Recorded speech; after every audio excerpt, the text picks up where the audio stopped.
الحمدللہ والصلاۃ والسلام علی رسول اللہ وبعد۔ نئے سال کی مناسبت سے کس طرح سے لوگ خوشیاں مناتے ہیں اور پروگرام کرتے ہیں اور خاص رسائل ایک دوسرے کو میسیجز بھیجتے ہیں مبارکبادی کے، اور ہیپی نیو ایئر اس طرح کے ایک دوسرے کو پیغامات بھیجے جاتے ہیں، پیغامات آتے ہیں۔ ان سب چیزوں کو اگر ہم شریعت کی نظر سے دیکھنے کی کوشش کریں تو ہمیں اس کا حکم واضح طریقے سے مل جائے گا۔ آئیے اس کو دیکھتے ہیں۔ نبی علیہ السلام کی صحیح حدیث ہے، انس رضی اللہ عنہ کہتے ہیں، سنن ابی داؤد، سنن نسائی اور مسند احمد وغیرہ کی روایت ہے کہ نبی علیہ السلام جب ہجرت کر کے مدینہ تشریف لائے تو آپ نے ان کو دیکھا کہ ان کے یہاں دو خاص دن ہیں جس میں وہ خوشیاں مناتے ہیں، عید مناتے ہیں، کھیل کود کرتے ہیں، ان کا پروگرام کرتے ہیں۔ نبی علیہ السلام نے ان سے پوچھا کہ ما ھذان الیومان، یہ دو دن جس میں تم عید مناتے ہو، خوشیاں مناتے ہو، پروگرام کرتے ہو کھیل کود کے، یہ کیا ہیں؟ تو ان لوگوں نے بیان کیا، اللہ کے رسول یہ ہمارے جاہلیت کے زمانے سے یہ ہمارے دو دن چلے آ رہے ہیں، جس میں سال میں یہ دو دن ہمارے ہیں جس میں ہم عید مناتے ہیں، کھیل کود کے خاص پروگرام کرتے ہیں۔ نبی علیہ السلام نے دیکھا کیا فرمایا، آپ نے فرمایا اللہ رب العالمین نے ان دو دنوں کے بدلے میں، اللہ رب العالمین نے ان دو دنوں کے بدلے میں اللہ رب العالمین تم کو دوسرے دو دن تمہاری عید کے، تمہاری خوشیوں کے دیے ہیں، تمہاری کھیل کود کے دیے ہیں۔ اور وہ کون سے دن ہیں؟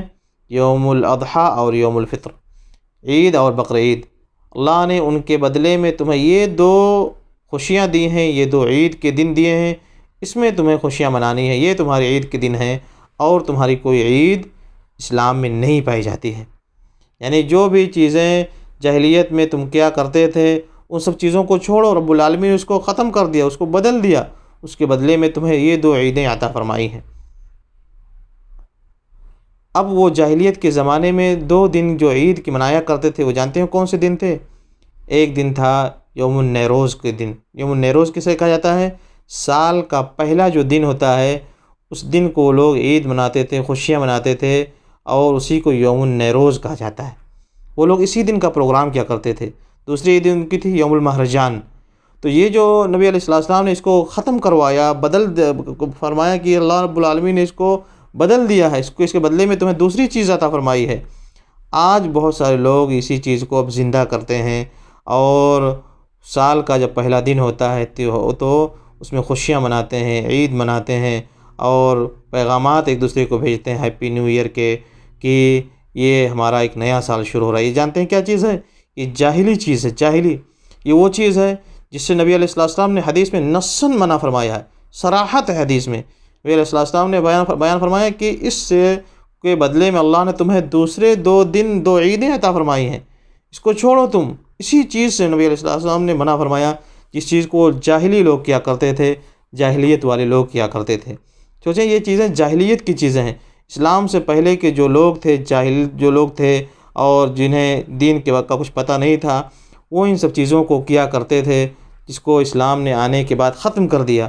لیکن آج بہت سارے لوگ جو مسلم ہونے کے باوجود بھی اس چیز کو سمجھتے نہیں ہیں کہ وہی یوم النیروز جو جاہلیت والے کیا کرتے تھے، کہ سال کے پہلے دن میں، اور نیو ایئر جب نیا سال شروع ہوتا تھا اس میں وہ لوگ یوم النیروز منایا کرتے تھے، خاص پروگرام اس میں کیا کرتے تھے کھیل کود کے، اس کو عید کا دن سمجھتے تھے۔ وہی چیز یوم النیروز جس کو اسلام نے ختم کر دیا تھا، بہت سارے لوگ اور اس میں بہت سارے مسلم بھی اسی چیز کو پھر سے اس کو زندہ کرنے کی کوشش کرتے ہیں، اس کو منانے کی کوشش کرتے ہیں، اس میں پیغامات دیتے ہیں، ایک دوسرے کو نئے سال کے مبارکبادی عطا کرتے ہیں، اور اس کو بھیجتے ہیں موبائل کے ذریعے سے، یا یوں ہی ایک دوسرے کو بھیجتے ہیں، کہتے ہیں کہ نیا سال مبارک ہو، ہیپی نیو ایئر، اس طرح کی چیزیں کہتے ہیں، ایک دوسرے کو خوشیاں مناتے ہیں، پروگرام کرتے ہیں۔ یہ سب چیزیں کیا ہیں؟ جاہلی چیزیں ہیں۔ اس کو نبی علیہ السلام نے فرمایا کہ اللہ نے اس کو ختم کر کے تمہیں دوسری دو عیدیں عطا کی ہیں، اس کا تمہارے اسلام میں اس کی کوئی جگہ موجود نہیں ہے۔ لہذا میرے بھائی ہمیں اس کو سمجھنا چاہیے، یہ صحیح حدیث ہے نبی علیہ السلام کی، کہ آپ نے اسے منع فرمایا ہے۔ یہ جاہلیت والی یہ چیز کیا کرتے تھے، اور آپ نے اس چیز سے منع فرما دیا، روک دیا اس چیز سے مدینہ والوں کو۔ وہ لوگ زندگی بھر اس چیز کو کرتے آ رہے تھے، لیکن نبی علیہ السلام نے اس چیز کو ان سے روکوا دیا، یہ چیز نہیں کرنا ہے آج سے۔ اب اس مناسبت سے جو بھی پیغامات دیے جائیں گے، خوشیوں کا جو بھی اس طرح سے اظہار کیا جائے گا، وہ سب حرام کی کیٹیگری میں آئے گا، اس میں بلا شبہ یہ چیز حرام ہوگی۔ لہذا اس مناسبت سے یعنی نئے سال کے مناسبت سے اگر کوئی ایک دوسرے کو پیغام دیتا ہے تو حرام کام کرتا ہے۔ نئے سال کی مناسبت سے اگر کوئی کسی کو کوئی ہدیہ کرتا ہے، کوئی گفٹ دیتا ہے تو حرام وہ کام کر رہا ہے۔ اس نئے سال کی مناسبت سے اگر کوئی تاجر کوئی خاص آفر نکالتا ہے تو حرام کام کر رہا ہے، کیونکہ وہ سب یہ سب چیزیں مل کر کے کیا ہو رہی ہیں، اسی میں ایک حصہ بن رہی ہیں۔ نئے سال کے خوشی کا، یوم النوروز کو پھر سے دوبارہ زندہ کرنے کا ایک حصہ بن رہی ہے یہ چیز، اسی میں تم بھی ہیلپ کر رہے ہو۔ لہٰذا ہمیں اس سے چاہیے کہ ان حرام کاموں سے بچیں جس کو نبی علیہ السلام نے جس سے منع فرما دیا، اور آپ نے فرمایا کہ اللہ نے ان سب چیزوں کو ختم کر کے تم کو 2 عیدیں عطا کی ہیں، ہماری تیسری کوئی عید نہیں پائی جاتی ہے۔ اللہ تعالیٰ ہمیں دین کی سمجھ عطا فرمائے، آمین۔ وصلی اللہ وسلم علی نبینا محمد۔